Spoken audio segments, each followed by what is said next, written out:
Paris, le 21 octobre 2014. Chère Maria, vos travelling à la beauté impeccable, la songeuse délicatesse de vos autoportraits, la spirituelle ironie de vos plans silencieux me traumatisent. J'en suis à passer mes journées à me demander non pas tant ce que je vais vous écrire, que ce que je vais bien pouvoir vous montrer pour répondre à vos féeriques trajectoires.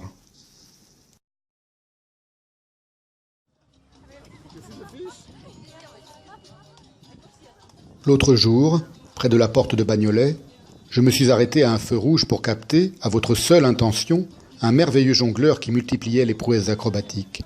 Je l'avais déjà croisé il y a 1 an au pied de Notre-Dame.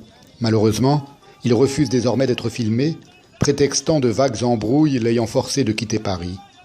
J'ai failli plaider ma cause en lui précisant qu'il était ma dernière chance d'être un tant soit peu digne de Paquetta, de Venise, voire de votre prochaine lettre enregistrée, pourquoi pas en vol orbital autour de la Lune.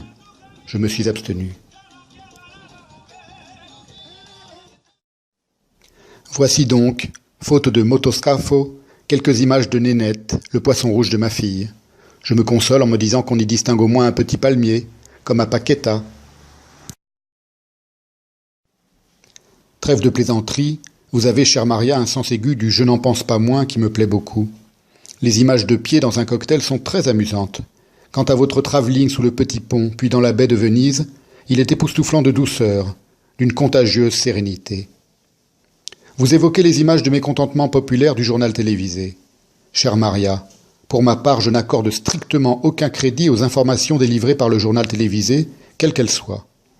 C'est bien parce que la résignation, la passivité et le cynisme qui l'accompagnent sont depuis déjà longtemps à leur comble qu'on exhibe à la télévision des images bien inoffensives de grognons tous azimuts, voire de jeunes rebelles rêveurs qui, grâce à Facebook et Twitter, parviennent à faire dégager de vieux tyrans encroutés. Hélas, ces pseudo-printemps ne sont que des leurres, tout comme l'effroyable été indien qui continue de ravir Paris, tandis que, loin ailleurs, la banquise se meurt et la planète avec elle. Perché la nostra vita è dominata dalla scontentezza, dall'angoscia, dalla paura della guerra, dalla guerra? La tyrannie ne dégage jamais. Elle se défait simplement de sa peau usagée, comme un serpent, en profitant pour renforcer au passage ses maléfices contre la population de ceux que Pasolini nomme, dans La Rage, les esclaves des dividendes. Connaissez-vous le documentaire La Rabbia de Pasolini? Il est merveilleux de pessimisme intransigeant et bien sûr d'une grande énergie poétique, comme tout ce qu'a composé Pasolini. Il n'y fait pas l'éloge de la rage, mais au contraire, celui de la joie de l'insurrection universelle. Evviva la libertà ridendo non si grida evviva la libertà. Se non si grida evviva la libertà con amore, non si grida evviva la libertà.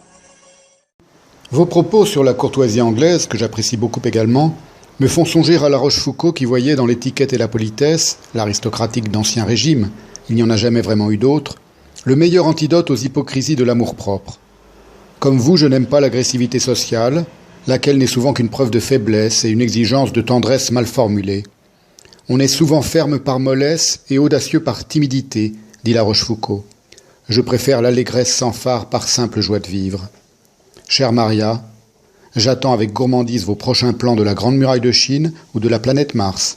Amitié. Stéphane. Post-scriptum. Vous êtes d'une affabilité redoutable, chère Maria, en me questionnant sur la domination métaphysique de l'image en Occident. Non contente de flatter ma propension à la grandiloquence, vous voulez en prime tenter ma fatuité. Quel adorable piège, chère Maria.